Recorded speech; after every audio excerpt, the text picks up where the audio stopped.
জন্য এই দর্শন নিজামী সিস্টেমের মধ্যে আল্লাহ ওলিদের ফায়জ ও বরকত আছে। সুবহানাল্লাহ।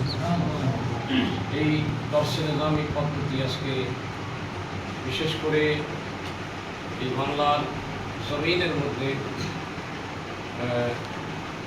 আমিরে আহলে সুন্নাত হযরতে আল্লামা ইলিয়াস আত্তার আল কাদেরী সাহেব দামাত বরকাতুহুল আলিয়া যে ফয়েজ ও বরকত এবং ওনার যে হারাকাত, ওনার যে আন্দোলন, ওনার যে দাওয়াত, এই দাওয়াতের মাধ্যমে বাংলাদেশে দুইটি ফায়দা আমরা পেয়েছি।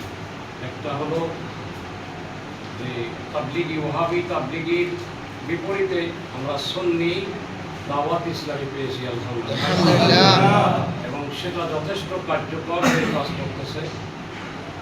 যেটা ওহাবি তাবলিগিদের একটা বিকল্প হিসেবে অনেক আগে থেকে আমরা খুঁজতেছিলাম, আল্লাহর রহমতে এটা বাংলার জমিনে কাজ করতেছে।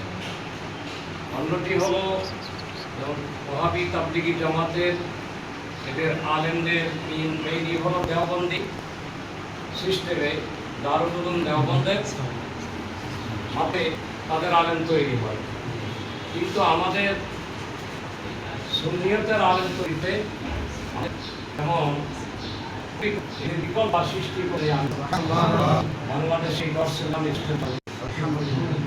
যেটা করার পর ছিল এই গুণ আলেমদের, কিন্তু এটা উনি বাংলার জমিনের কিছু আলেমদের মাধ্যমে বাংলাদেশ এত পরিশ্রম, এই পরিশ্রমের মাধ্যমে এখন ধীরে ধীরে কাজ বড় হচ্ছে।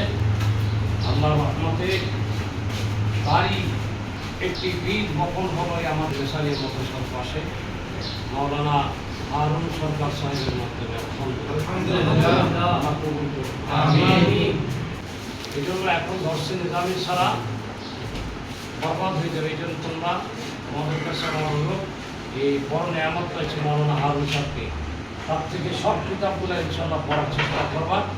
আর আমিও যদি লাগে সহায়তা, এখানে যদি এরকম সিস্টেম করে আমিও ফিরি আমি কিতাব পড়াবো। মাশাআল্লাহ।